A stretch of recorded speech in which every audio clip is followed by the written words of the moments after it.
সবার পরিচিত মুখ আপনাদের এলাকার শ্রী রেবতী ত্রিপুরা মহোদয়, আমাদের মাঝে উপস্থিত আছেন Shri Rajesh Tripura, honourable executive member ARDD and fisheries TTITC, উপস্থিত Shrimati Nandita Debbarma, honourable MLA 44 Raima Valley assembly constituency, Shri Bhumikananda ইয়াং, honourable MDC Ganganagar, Shri Prem Sadhan Tripura, honourable chairman Dumburnagar BSc, Shri Bikash Chakma, honourable vice chairman Dumburnagar, Shri Pradip Kumar Jamatia, honourable chairman Baishyabari BSc,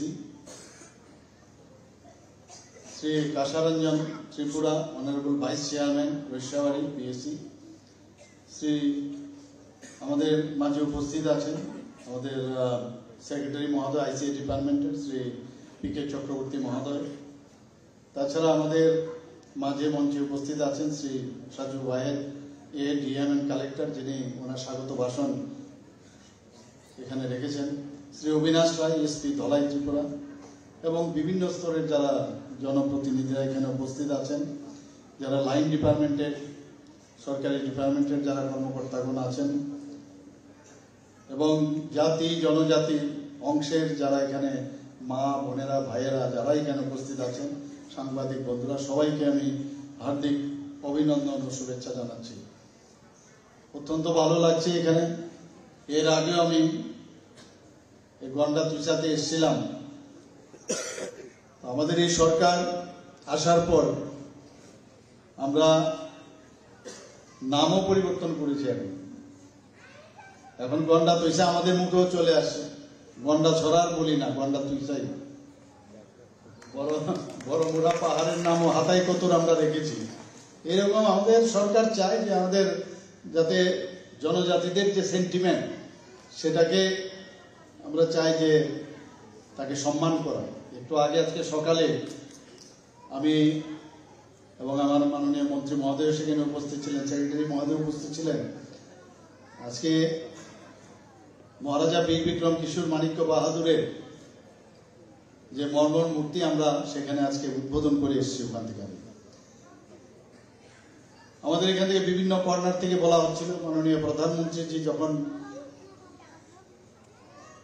এই আগরতলা এয়ারপোর্টকে মহারাজা বীর বিক্রম কিশোর মাণিক্য বাহাদুরের নামে নামাঙ্কিত করেন, তখন যে স্ট্যাচুটা সেখানে স্থাপিত হয়েছিল, এবং পরবর্তী সময়ে যখন নতুন এয়ারপোর্ট স্থাপন করা হয়, তখন ওইখানে যেহেতু পুরাতন এয়ারপোর্ট, কিন্তু সেখানে ওই কোনো মূর্তি ছিল না থাকাতে বিভিন্ন জায়গা থেকে আমার কাছে বলছিল যে এখানে কেন মহারাজা বীর বিক্রম কিশোর মাণিক্য বাহাদুরের মূর্তি এখানে থাকবে না। আমি ইউনিয়ন মিনিস্টারের সাথে কথা বলেছিলাম, এভিয়েশন মিনিস্টার, এবং ওখানকার যে ডাইরেক্টর, ওনার সাথে কথা বলার বললে যে ওটা বানানো হয়েছে আপনার যে বস্তু দিয়ে বানানো হয়েছে ফাইবার গ্লাসের, তো সেটা যদি ওখান থেকে উঠানো হয় তাহলে ভেঙে যেতে পারে। তাই পরবর্তী সময়ে আমরা ত্রিপুরা সরকারের তরফ থেকে অনেকটা জায়গা আমরা চেয়েছিলাম। সেই জায়গায় আজকে প্রায় 35 লক্ষ টাকা খরচ করে আমরা মহারাজা বীর বিক্রম কিশোর মাণিক্য বাহাদুর, যাকে আধুনিক ত্রিপুরার রূপকার বলা হয়, উনার সে মূর্তি আজকে আমরা উন্মোচন করে এসেছি। আগে আমরা জানতাম যে মাণিক্য বাহাদুর নাকি কিছুই করেনি, ওনাদের ডাইনেস্টি, মাণিক্য বাহাদুরের ডাইনেস্টি ত্রিপুরার জন্য কিছুই করেনি। আমাদের সরকার 2018-তে আসার পর আমরা জানি কাকে কিভাবে সম্মান দিতে হয়, এবং সেটা আমরা করেছি।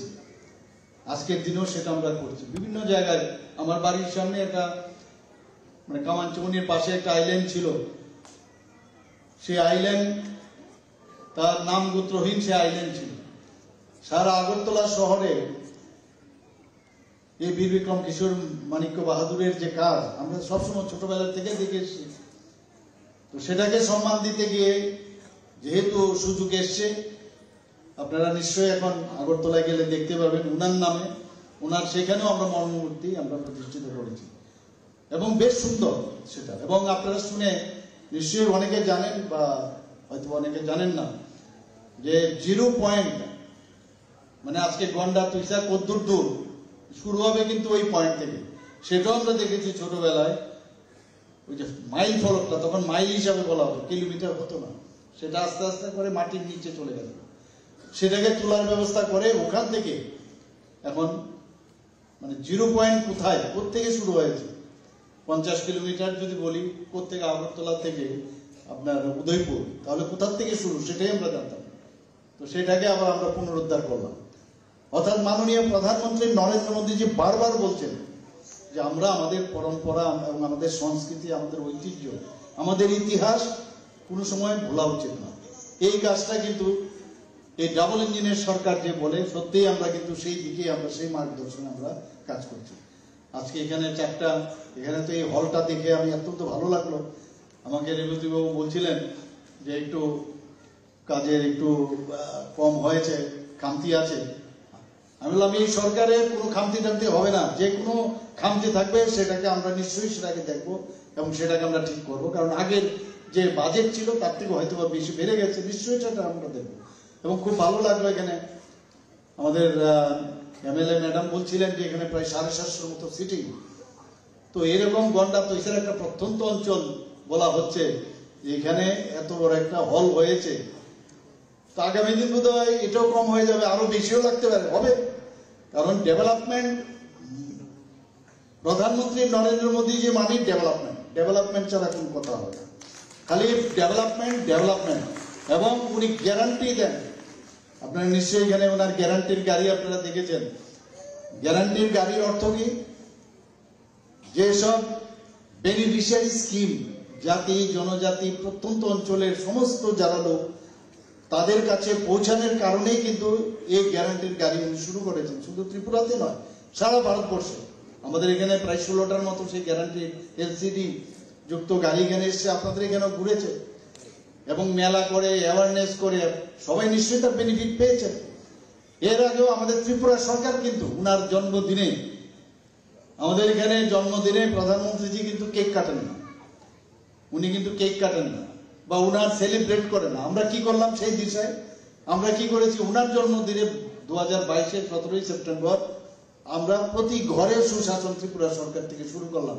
একই দাবি যে ত্রিপুরা সরকার যেসব কাজগুলো করেছে সেন্ট্রাল এবং স্টেটের, সব সেই কাজগুলো মানুষের কাছে পৌঁছানো, প্রতি ঘরে সুশাসন।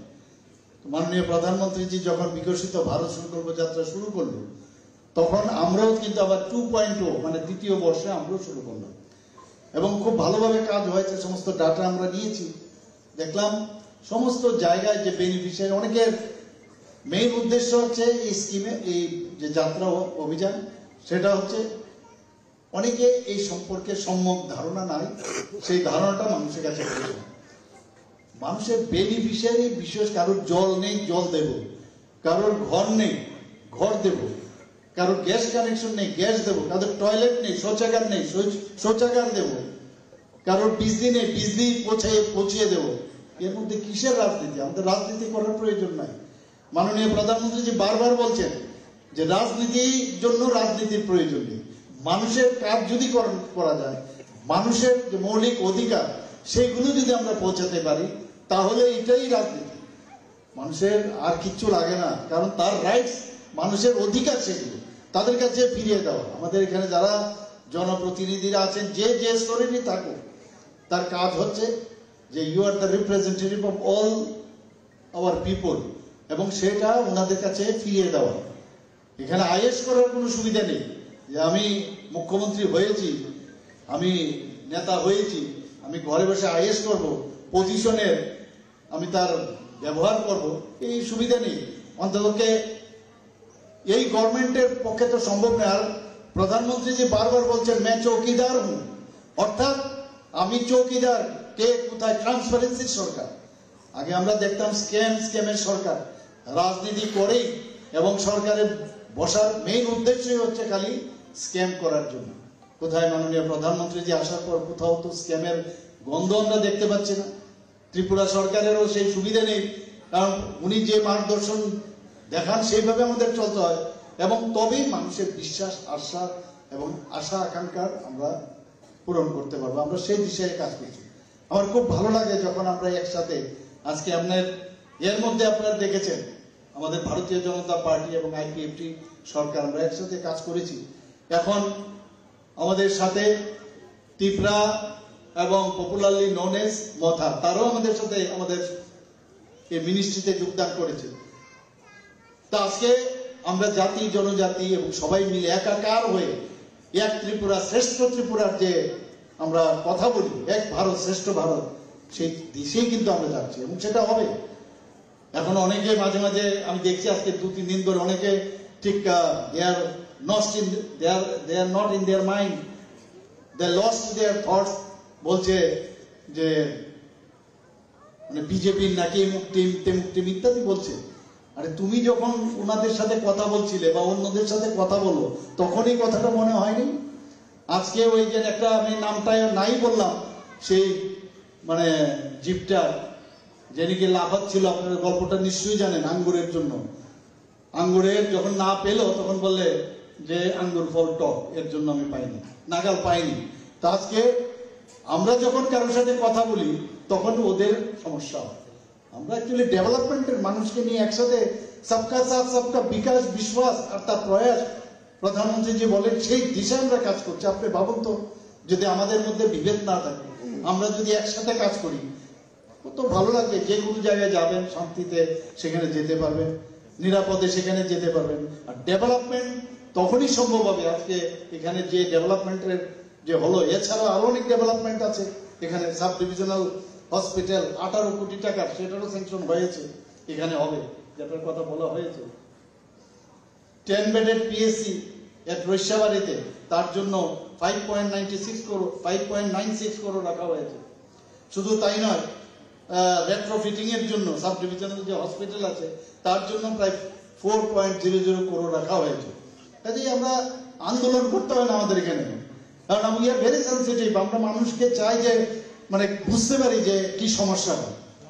আজকে ট্র্যাক লাইন হয়ে গেছে এখানে, যেটা আমি বললাম ত্রিপুরার এই রিসা আমার বোনরা যারা বানায়, যে আজকে সারা ইন্টারন্যাশনালি ট্র্যাক লাইন পেয়ে গেছে। কত খুশি লাগে কথাগুলো শুনে। আজকেও একটু আগে আমি একটা জায়গায় এখান থেকে এলাম, সেই আমবাসার মধ্যে, সেখানেও একজন ত্রিপুরা রাজ্যের আমার সাথে অ্যাথলেটিক্স, আমি অ্যাথলেটিক্স করতাম আর ও আপনার জিমন্যাস্টিক করতে, এখন মারা গেছে ভদ্রলোক, তার নামে আজকে ওইখানে আমরা একটা যুব আবাস আমরা করেছি। শুধু তাই নয়, ভদ্রলোক কি করতেন, উনি কি করতেন, কি করেছেন ত্রিপুরার জন্য। তৎকালীন সময় দলীপ সিং এর আন্ডারে উনি জিমন্যাস্টিক করতেন। আমরা আরসিসিতে অ্যাথলেটিক্স করতাম, লং ডিস্টেন্সের প্র্যাকটিস করতাম, ওদের দেখলাম। তখন সেই রকম কিন্তু সুবিধাও ছিল না জিমন্যাস্টিকে। সেই জিমনাস্ট জাপানের টোকিওতে সেখানে ভারতের হয়ে রিপ্রেজেন্ট করেছে এবং 4th পজিশন পেয়েছে। উনাদেরকে আমরা স্মরণ করার জন্য উনার নামে আজকে ওখানে আমরা সেই যুব আবাসের নাম দিয়েছি। আমরা প্রতিটা মানুষের তার সম্মান আমরা অবশ্যই আমরা দেব। একদিকে মানবিকতার বোধ আমাদের মধ্যে আছে, দেশাত্মক বোধ ভাবনা আছে। মাননীয় প্রধানমন্ত্রীজি বারবার বলছেন যে কি আমরা যে মাটিতে, আমরা মাটির উপর দিয়ে আমরা যাই, আমাদের মাদারল্যান্ড হচ্ছে মাটি, আর সেই মেরা মাটি মেরা দেশ, কত সুন্দর কথা। সেই মাটি নিয়ে আপনাদের এখান থেকে শুরু করে সারা ত্রিপুরার মাটি নিয়ে সমস্ত পঞ্চায়েত থেকে শুরু করে বিভিন্ন সাব ডিভিশন লেভেল, বিভিন্ন নগর পঞ্চায়েত, মিউনিসিপ্যালিটি এবং আমাদের এএমসি, সেখান থেকে মাটি নিয়ে সব জায়গা সেই মাটি কর্তব্য পথে সেখানে বাগান করার জন্য, সে বাগিচা বানানোর জন্য অমৃত বাটিকা তৈরি করেছেন। হর ঘর তিরঙ্গা উনি বলছেন। আগে তো আমরাও ফ্ল্যাগ উড়িয়েছি, ফ্ল্যাগ আমরা উড়াতাম, আপনারা সবাই করেছেন, কিন্তু মাননীয় প্রধানমন্ত্রীজি বলছেন যে হর ঘর তিরঙ্গা সবাইকে পয়সা দিয়ে কিনতে হবে। আমাদের ত্রিপুরাতে 8.5 লাখের উপরে এখন হয়েছে, প্রায় 9.something হাউস হোল্ড আছে। আমরা তৎকালীন সময়ে আমরা সেই যখন সেই নির্দেশ আসলো আমরা বানালাম বিভিন্ন সাইজের সেই ফ্ল্যাগ। দেখা গেল শর্ট পড়ে গেছে, মানুষ কিনতে লাগলো। আগেও তো উড়িয়েছে, কিন্তু এখন যে আমার দেশ ঠিক থাকলে তবেই আমরা, আমার থেকে আমাদের যে দলই করি সেই দল বড়, দলের থেকে আমার থেকে দল বড়, দল থেকে দেশ বড়। তো দেশের জন্য আমাদের যে ভাবনা চিন্তা, উনি ফ্ল্যাগ নিয়ে কি বলেছেন, যাদের বলিদানের কারণে আজকে দেশ স্বাধীন হয়েছে তাদেরকে সম্মান দেওয়ার জন্য এই ভারগার তিরঙ্গা আমরা সবাই করেছি। ত্রিপুরার নাম কিন্তু সারা ভারতবর্ষের মধ্যে, এখানে আমি ডুম্বুর লেকে এসে মনে আছে ফ্ল্যাগ নিয়ে আমিও সেই যে নৌকোটা ছিল বোটের উপর দাঁড়িয়ে আমরাও ফ্ল্যাগ নিয়ে আমরা উড়িয়েছি। সারা ভারতবর্ষের মধ্যে আমরা দেখিয়েছি যে আমরা কিন্তু যে কোনো কাজ দিলে ত্রিপুরার সবাই কিন্তু খুব সিরিয়াস হয়ে যায়। আমরাও সেই দিশে আমরা কাজ করেছি। মাননীয় প্রধানমন্ত্রীজি বলছেন 75 সীমান্ত গ্রাম, 75 বছর বয়স যে আমাদের স্বাধীনতা হয়েছে সেই উপলক্ষে উনি বলেছেন 75 সীমান্ত গ্রাম বীরকানা, অর্থাৎ এক একটা গ্রামে আমরাও জানিতাম না কিন্তু যে আমার গ্রামের মধ্যে যারা সোলজার আছে, যারা দেশের জন্য কাজ করে, বিএসএফ, আর্মি, যারা দেশ স্বাধীন করার সময় যারা বলিদান হয়েছে তাদেরকে খুঁজে বের করে তাদের নাম শিলার মধ্যে খোদাই করে রাখা। তো ওদের ভেবেছেন কখনো? সেই দিশায় আমাদের এইরকম একটা লিডারের আন্ডার আমরা কাজ করছি। G20-তে আমিও আমন্ত্রিত ছিলাম, সেখানে আমি গিয়েছি। ত্রিপুরাতেও আমাদের G20-র সাইড লাইনে এখানে সায়েন্স 20 হয়েছে। বহু প্রায় 75টা দেশের রিপ্রেজেন্টেটিভরা আমাদের এখানে ত্রিপুরাতে এসেছিল। তারা এসে ত্রিপুরার, আমি তো যেখানে যাই বিশ্বাস করুন রাজনীতিতে আসার ফলে আমার একটা সুবিধা হয়েছে, আমি ত্রিপুরাতে কিন্তু এতটা ঘুরতে পারিনি। ডাক্তারি করতাম বা পড়াশোনার সুবাদে বাইরে চলে যেতাম, আবার আসতাম, এই তো। কিন্তু এখানে আমি সবাইকে বলবো যে নিজেকে জানা, রাজনীতির কারণে ডুম্বুর লেগে কোনদিন আসে। এবার যখন ডুম্বুরে আমি প্রথমবার যখন আসি, এরপর তো অনেকবার এসেছি, এসে আমি অবাক হয়েছি। কিছুদিন আগেও আমি ওয়েস্ট বেঙ্গলে বিশেষ একটা কাজে গিয়েছি, সেখানে মালদাতে আমি ওনাদেরকে ইনভাইট করেছি, আসুন আমাদের কিসের ডাল লেক, আপনাদের এসে আপনারা দেখুন আমাদের লেকের কি অবস্থা। ওরা এত ইন্সপায়ার্ড হয়েছে যা দেখার জন্য। আমাদের এখানে শেষ নেই, এক একটা দেখার মতো পর্যটনের দিক দিয়ে প্রচুর আসছে। এবং যেটা এখানে বলা হয়েছে রাস্তার যে সমস্যা, আমাদের মাননীয় এমপি মহোদয় বলেছেন, আমি এই বিষয়ে অবগত, আমি নিজেও অবগত। আমাদের জানাশোনা লোকও বলে, সবাই তো আর হেলিকপ্টারে আসতে পারবে না, তো সব দিক দিয়ে এখানে প্রায় আই থিঙ্ক অ্যাবাউট 48-এর মতো ছোট ছোট দ্বীপের মতো আচ্ছা। তো সেইগুলোকে আমরা কিভাবে ডেভেলপমেন্ট করা যায় তারও চিন্তা ভাবনা আমাদের আছে। যেহেতু চিন্তা আছে, আর প্রধানমন্ত্রীজি গ্যারান্টি দেয়, আর গ্যারান্টির উনি বলছেন যে গ্যারান্টির 100% যাতে সেটা স্যাচুরেশন হয় তারও গ্যারান্টি। তা আমরা কেন বলবো না, আমরাও গ্যারান্টি দিচ্ছি। তো আমরা সবাই ত্রিপুরা সরকার থেকে বলছি যে আমরাও গ্যারান্টি দিচ্ছি। এখানে মা বোনেরা যারাই আছেন তাদেরকে আমরা বলবো নারী শক্তি আমরা বন্দনা করি। প্রধানমন্ত্রীজি 33% রিজার্ভেশন এনেছে, যারা বিধানসভায় আছে এসে এখন প্রতিদ্বন্দ্বিতা করবে 33% এখন মহিলারা সেখানে তাদের আসন সংরক্ষিত আছে। আমাদের ত্রিপুরা সরকার আগে 33% সমস্ত যারা মা বোনেরা আছেন, মেয়েরা আছেন, তাদের জন্য আমরা চাকরির ক্ষেত্রে আমরা রিজার্ভেশন রেখেছি। কিছুদিন আগে আমি TSR এর পাসিং আউট প্যারেডে আমি গিয়েছিলাম, সেখানে আমি যারা মেয়েদের দেখলাম প্রায় 137 জনের মতো, খুব সম্ভব 137-এর মতো মেয়েরা TSR এর মধ্যে ওরা প্যারেড করছিল। আমি দেখলাম যে পুরুষের থেকে মেয়েরা ভালো সুন্দরভাবে প্যারেড করছিল, এবং আমাদের জনজাতি মেয়েরা বেশি ছিল সেখানে। আমি এবং তাদের প্রাইজও দিয়েছে, ফার্স্ট হয়েছে সেখানে প্যারেড ওখানে। তো আমাদের এখানে আমাদের ট্যালেন্টের অভাব নেই, খালি খুঁজে বের করা, তাদের রাস্তা দেওয়া। রাস্তা মাননীয় প্রধানমন্ত্রী ন্যাশনাল হাইওয়ে দিচ্ছে, আরে কি আপনার আমাদের এমপি সাহেব বলছেন কি হয়ে যাবে আপনি চিন্তা করতে পারবেন না। ন্যাশনাল হাইওয়ে যে 4টা ন্যাশনাল হাইওয়ে 1 প্রিন্সিপাল মাননীয় প্রধানমন্ত্রীজি তার সেটা গ্রহণ করেছেন, চেহারাই পাল্টে যাবেন। কোথায় আপনি অমরপুর সব জায়গায় দেখবেন ইজি গোয়িং হবে, is of doing business, is of going, is of চিন্তাধারা, সবকিছু, পড়াশোনা সবকিছু আমাদের, সেটা স্পোর্টসেই হোক, আমাদের এগ্রিকালচারে হোক, আমাদের ইলেকট্রিক ডিপার্টমেন্টেরই হোক, সব দিকে এডুকেশনের হাব, মেডিকেল হাব আমরা তৈরি করতে চাইছি এখানে ত্রিপুরাতে। এখন মানুষ ইনভেস্ট করতে চাইছে। ইনভেস্টমেন্টের সবচেয়ে বড় ক্রাইটেরিয়া হচ্ছে শান্তি।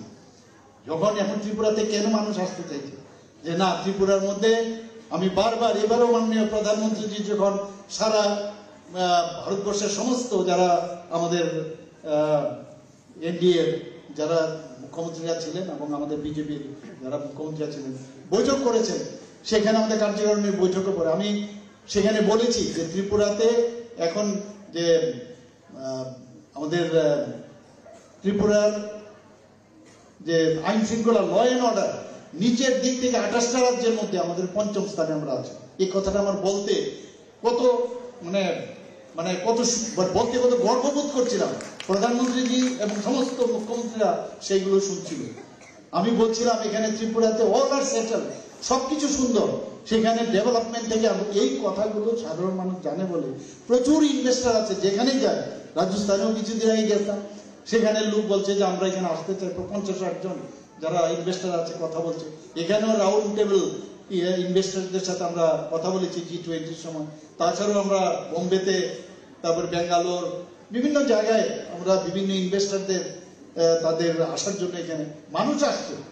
এখন তাদেরকে খালি আমাদের যে পলিসি আছে পলিসিগুলো আমরা তৈরি করছি এবং আমি আশা করি যে আগামী দিন যারা SHG গ্রুপের বোনেরা, মায়েরা আছেন, মেয়েরা আছেন, আপনারা দেখেন আগে মাত্র 4000 ছিল SHG গ্রুপ, আর এখন 51,000-এর উপরে আমাদের SHG গ্রুপ, প্রায় 4 লাখের উপরে আমাদের মেয়েরা এখন তাদের যুক্ত হয়ে গেছে।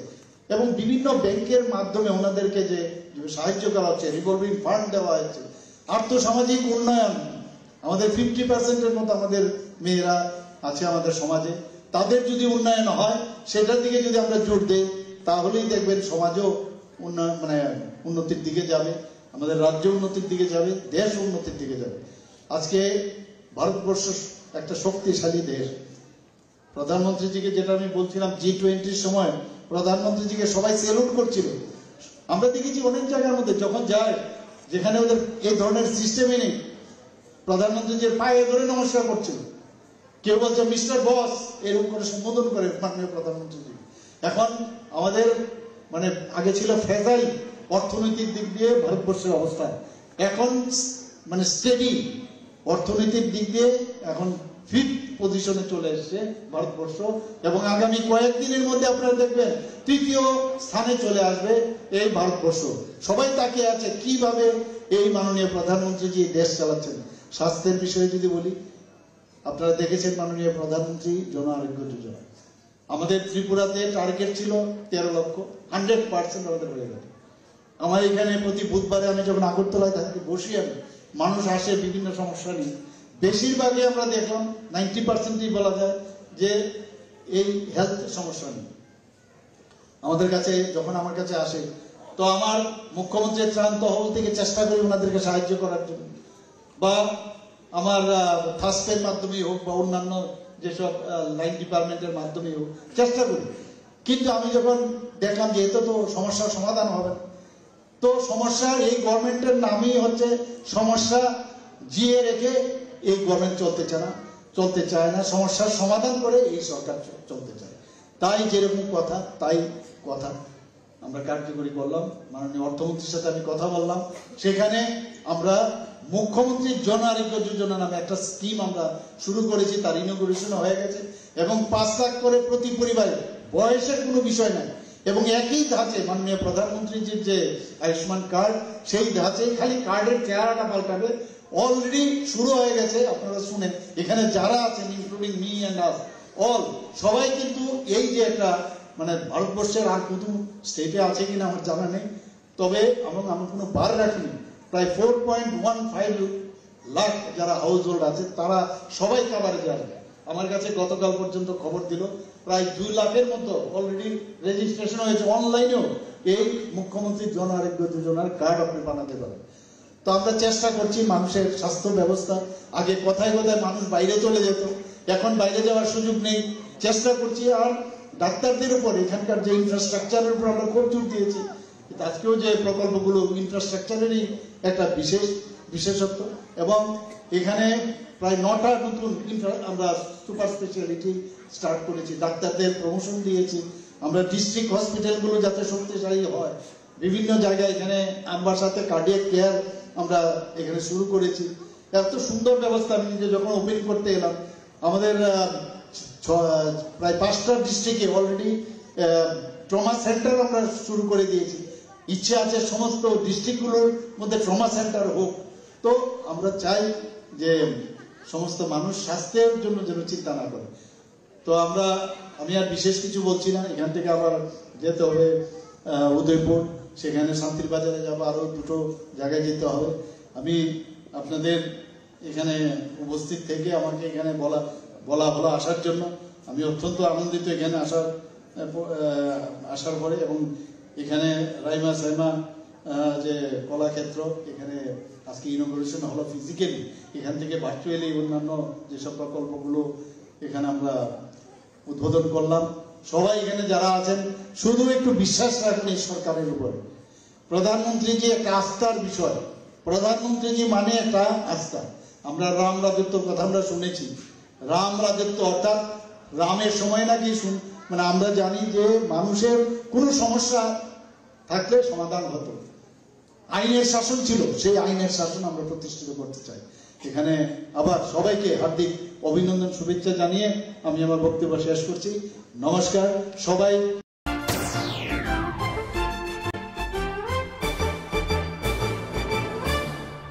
রান্নার স্বাদ এবং গুণমান বৃদ্ধি মানেই সিস্টার গুঁড়া মশলা। সয়াবিন আটা সুজির পর প্রত্যেকের সুস্বাস্থ্যের জন্য এবার রান্নার তেলের দায়িত্বেও sister kachi ghani mustard oil. Sister, আপনাদের বিশ্বাস আমাদের দায়িত্ব।